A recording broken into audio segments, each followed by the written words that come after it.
Hello friends, welcome to tasty dish. ഞാൻ ഇന്നിവിടെ ഒരു അപ്പത്തിൻ്റെ റെസിപ്പി ആയിട്ടാണ് വന്നത്.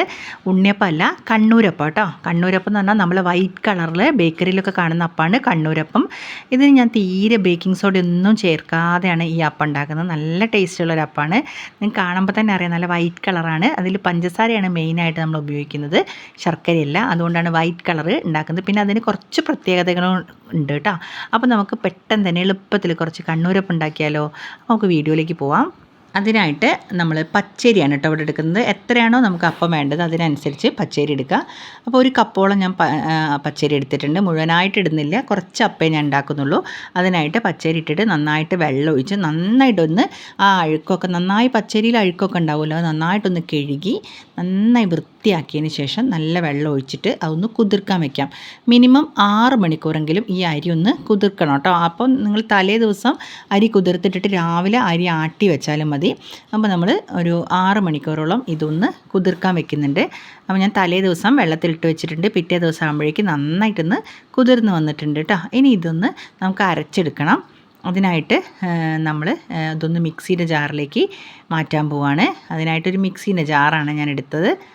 അതിലേക്ക് ഞാൻ ഈ അരിയെല്ലാം ഇതിലിട്ട് കൊടുത്തിട്ടുണ്ട്.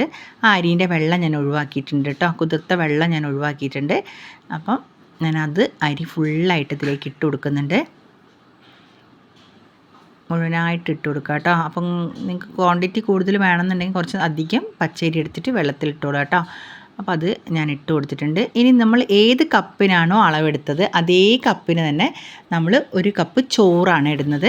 നമ്മൾ ഏത് കപ്പിന് അതേ കപ്പ് ചോറ്, 1 കപ്പ് ചോറ്, 1/2 കപ്പ് നാളികേരം, 1/4 കപ്പ് മൈദപ്പൊടി കേട്ടോ. മൈദേൻ്റെ പൊടിയാണ്, മൈദപ്പൊടി. പിന്നെ നമ്മൾ കുറച്ച് ഉപ്പ്, ഇത്രയാണ് ഇടുന്നത്. ചോറ്, നാളികേരം, മൈദ, ഉപ്പ്. പിന്നെ അതിൻ്റെ ഒരു നല്ലൊരു ഫ്ലേവറിന് വേണ്ടിയിട്ട് ഒരു 4 ഏലക്കേൻ്റെ ആ കുരു മാത്രം ഇടുന്നുണ്ട്. ഇനി ഇത് നന്നായിട്ടൊന്ന് മിക്സിയിൽ നല്ല പേസ്റ്റ് രൂപത്തിലൊന്ന് അടിച്ചെടുക്കണം. അപ്പോൾ ആദ്യം ഒന്ന് ഇളക്കി എടുക്കുകയാണ് കേട്ടോ. ഇളക്കി എടുത്തിട്ട് അതിലേക്ക് ഏകദേശം നമ്മൾ ഒരു 1/2 കപ്പ് വെള്ളം ഒഴിച്ചിട്ട് നമ്മളൊന്ന് അടിച്ചു നോക്കുക. എന്നിട്ട് വേണമെങ്കിൽ മാത്രം, വെള്ളം കൂടി പോകരുത്, കുറേശ്ശെ വെള്ളം ഒഴിച്ചിട്ടൊന്ന് അടിച്ചെടുക്കുക കേട്ടോ. അപ്പോൾ ഞാനൊന്ന് അടിച്ചെടുത്തിട്ടുണ്ട്. അപ്പോൾ ഒരു 1/4 കപ്പോളം വെള്ളം എനിക്ക് ആയിട്ടുണ്ട്. അപ്പോൾ ഇതുപോലെ ഇത്ര കട്ടി മതി കേട്ടോ. അപ്പോൾ ഏകദേശം ഞാൻ നന്നായി അടിച്ചെടുത്തിട്ടുണ്ട്. ഇനി അതൊരു ബൗളിലേക്ക് ഞാൻ മാറ്റി വെച്ചിട്ടുണ്ട്.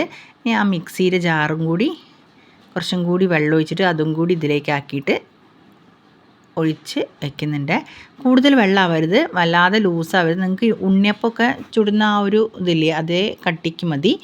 അപ്പോൾ ഞാൻ എല്ലാം ബൗളിലേക്ക് ആക്കി വെച്ചിട്ടുണ്ട്. ഇനി ഇത് മിനിമം ഇതുപോലെ തന്നെ 6 മണിക്കൂറെങ്കിൽ നമ്മൾ പുളിക്കാൻ വെക്കണം.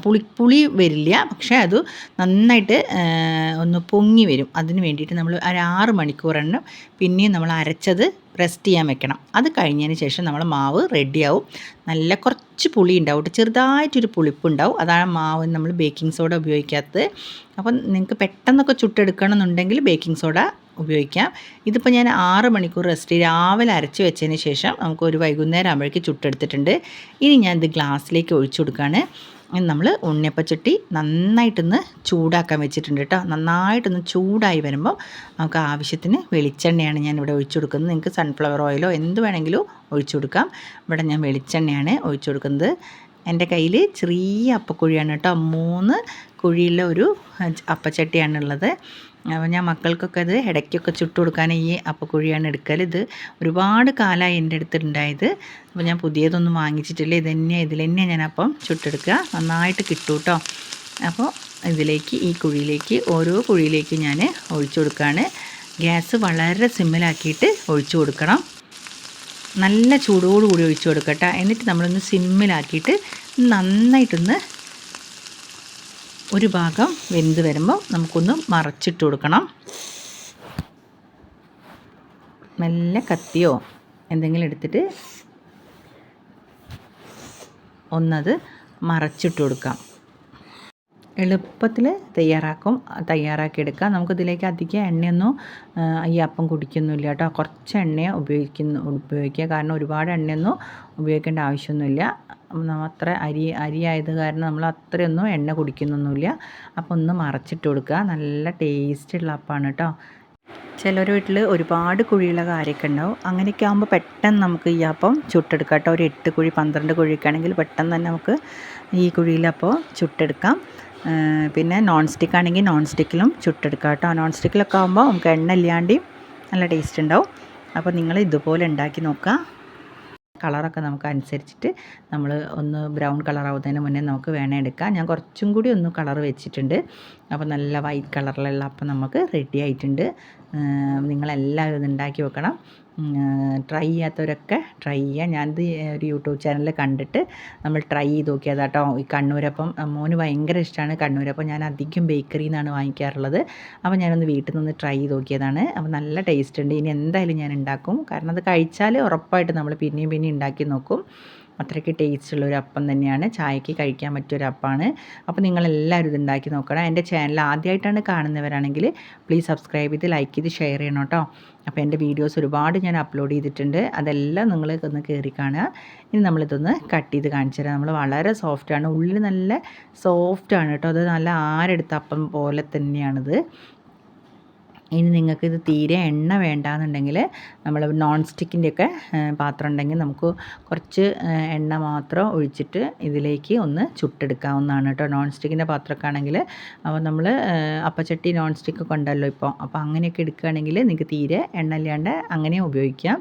കാരണം എണ്ണ ഉപയോഗിക്കാൻ പറ്റാത്തവരൊക്കെ ഒരുപാട് ആൾക്കാരുണ്ടാവും. അപ്പോൾ അങ്ങനത്തെ ആൾക്കാർക്കൊക്കെ ഇങ്ങനെ കഴിക്കാൻ ആഗ്രഹം ഉണ്ടാവും. പക്ഷേ അവർക്ക് എണ്ണ ഉപയോഗിക്കുന്നതുകൊണ്ട് ബുദ്ധിമുട്ടുള്ള ആൾക്കാർക്കൊക്കെ നോൺ സ്റ്റിക്കിൻ്റെ അപ്പച്ചട്ടി മേടിക്കുക. ഇതുപോലെ മാവ് കൂട്ടിയിട്ട് ഉണ്ടാക്കി നോക്കുക കേട്ടോ. അപ്പോൾ നല്ല ടേസ്റ്റാണ്. നിങ്ങളെല്ലാവരും ഒന്ന് ട്രൈ ചെയ്ത് നോക്കുക. ട്രൈ ചെയ്തിട്ട് എല്ലാവരും ഒന്ന് കഴിച്ചിട്ട് അത് കമൻറ്റ് ചെയ്യുക കേട്ടോ.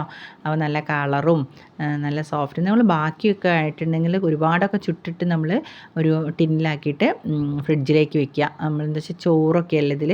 അപ്പോൾ ചോറൊക്കെ പുറത്തേക്ക് വെക്കേണ്ട. ഇനി നമുക്ക് ഒരു പേടിയും വേണ്ട. നമ്മൾ ഫ്രിഡ്ജിലേക്കൊന്ന് വെച്ചിട്ട് പിറ്റേ ദിവസം നമുക്ക് എടുത്തിട്ട് ഇഡ്ഡലീൻ്റെ തട്ടിലൊന്ന് ആവി കയറ്റിയെടുത്താൽ അതിലും സോഫ്റ്റാവും. നമ്മൾ കഴിക്കുന്ന ചുട്ട ദിവസത്തിനേക്കാളും സോഫ്റ്റാവും പിറ്റേ ദിവസം. നിങ്ങൾ അങ്ങനെ ട്രൈ ചെയ്ത് നോക്കുക. ഇനി അടുത്ത വീഡിയോയിൽ കാണുന്നവരേക്കും ബായ്.